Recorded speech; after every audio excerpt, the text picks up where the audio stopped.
Ayos na ano na, muna. Na may projector. Patay Screen. na. Okay, makinig muna kayo lahat. Okay. Makinig muna, makinig muna. Start na tayo sa pag-code. Okay. Di ba meron kayong dalawang TV?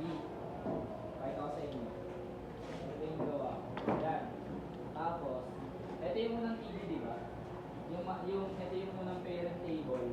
Tapos, itong size na tong, ito, yan, yung sinilip ko na yan, yan yung ano, parent table number 2. Yung which is yung 70%. Okay na. Tapos, pagpunta nyo dyan, gagawa kayo ulit na, diba, ito yung unang parent table. Which is dito nakapasok yung mga icon. Ito, sinilip ko na yun. Yan. And then dyan. Ha? Hindi, wala, ano lang yan. Iba yun yung parent table na una, which is ito yun, no? Pinakita ko lang sa inyo, yung code. Yan.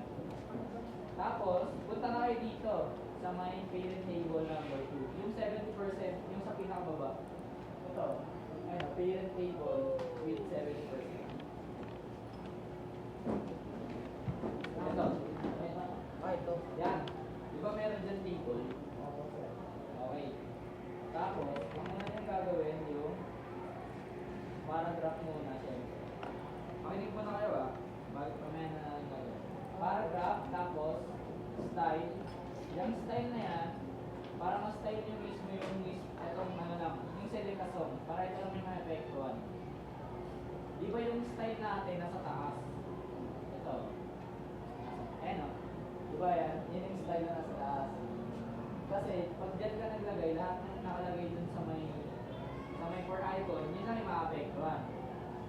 Lahat pala sila. Ito naman yung sa may style dito mismo, sa may attributes mo, sa may tags, which is yung select song lang yung maapektuhan. Yan. Diba? Color block, una. Color block syempre. Gawin natin gold. Gold. Rollers. Tapos, yan. Naging, ito diba? Nagba yung kulay. Yan. Kita nyo? Nagba yung kulay. Tapos, pagkatapos na, siyempre, ang gagawin nyo is yung, kung ano yung font na gagamitin nyo, siyempre, font family pa rin. Tapos, yung, ito naman, next is yung margin top. Pakita ko sa inyo. Yan, di ba margin top? 350 pixel. Gawin natin, 0. Or 50 lang, 50. Ba, ayan, nandito siya sa may bandang baba. Sabi siyang mababa dito. Hindi siya pantay sa may music. Yan. 350 yung ano ko dyan, yung margin top, which is dito yung lalabas. Yan dito. Itong part na to. Itong part na to. Gawin natin yung margin top, 50 pixel.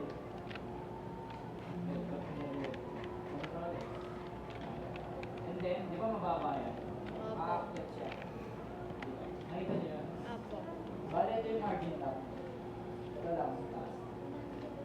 Balik natin sa 350. Para makita yung difference. 350 pixels. Ayan, bumaba na siya ulit. And then, text align, center, para center yung Celica song nyo. Ito. Para mapunta sa gitna. Tapos, siyempre, yung font size nyo, depende sa inyo. Sa akin, 25 pixel lang. Tapos, siyempre, bold yung gagamitin yung letter. Yung attributes niya. Tapos, closing bold, tapos closing paragraph. Ayan na, nagawa niya na to, yung taas, yung Celica song. Magpo-proceed na kayo dito sa may table na bago. Di ba yung pangalawang TV nyo? Yan. Nakapaloob yung table na yun sa TV number 2 na. Tapos, table, nagawa ko siya ng table. Ito sa inyo. Di ba? 5 tong ano na to. Anong tawag dyan sa 5 na yan? Yung songs, tama. Pero, pag nag-code kayo, yung 5 na yan, yan yung TV nyo. Bale, ito, di ba una yung TD, itong dalawa lang.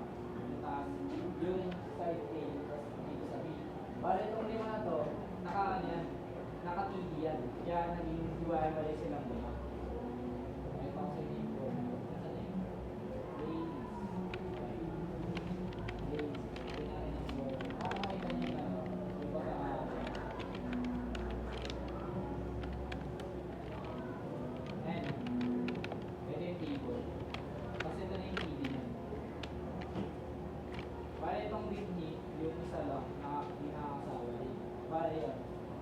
Isa-isa na yan. TD. Balik natin. 0 weeks. Okay.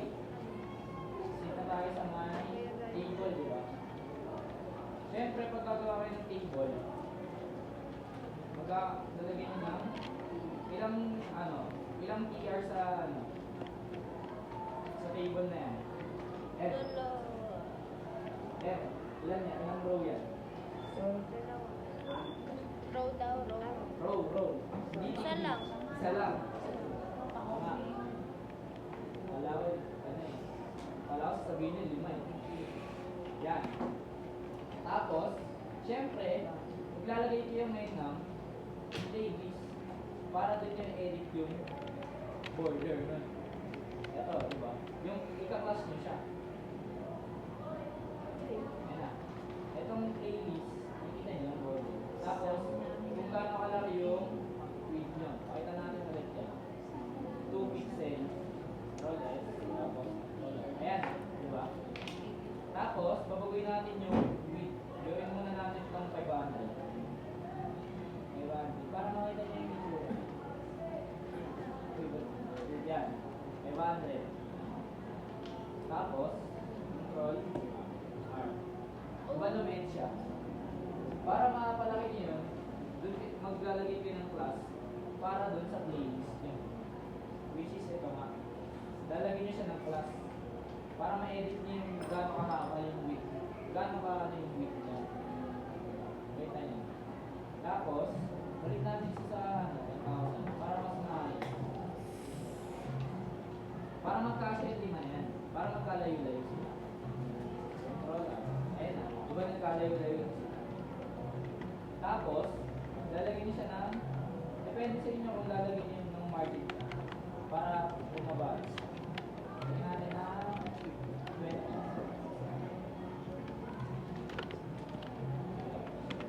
Kasi bumaba siya. Lagyan natin na ayan, na. Tapos, di ba? Ilan lang yung TR natin? Ilan lang yung row Isa. natin? Isa lang. Tapos, sa baba nun, meron kayong ilang TV? Meron. Lima. Ilang TV? Ilan? Ilang TV? Ayun, ilan to? Lima. Ilan yung picture? Lima. 5. Eh, di 5 yung TV niyang gagawin. Tapos, siyempre, alam niyo naman na paano ilagay yung picture, di ba? Image source. Tapos, kung saan galing yung picture, tapos yung pangalan ng picture, siyempre, ika-class nyo sila para ma-edit nyo yung picture na yun. Ba, ito, sa akin, tinas ko as song pic. Siyempre, maglalagay kayo ngayon ng style sa taas. Kasi may class na kayo dyan sa baba eh. Ito, song pic. Yung ano ko, para ma-edit nyo kung gaano kalaki yung picture, siyempre. Di ba 150 yung gawa ko? Gawin natin 200. 2,000. Yung width na yan, para mabago nyo kung gaano kalaki yung picture. Ayan. Ayan, di ba lumaki? Wala na siyang spacing. Kaya ang ginawa ko, 150 lang. Para meron pa siyang spacing. Para sa picture. Di ba masyadong difficult? Kasi ito, wala na masyadong space. Gawin natin 150 lang. Para meron siyang space. Hindi siya crowded thing na yun. Tapos, pagkatapos nyo dyan, siyempre, ikakapag-fish na lang yun. Etong TD na to. Gagawin nyo siyang 5 TD.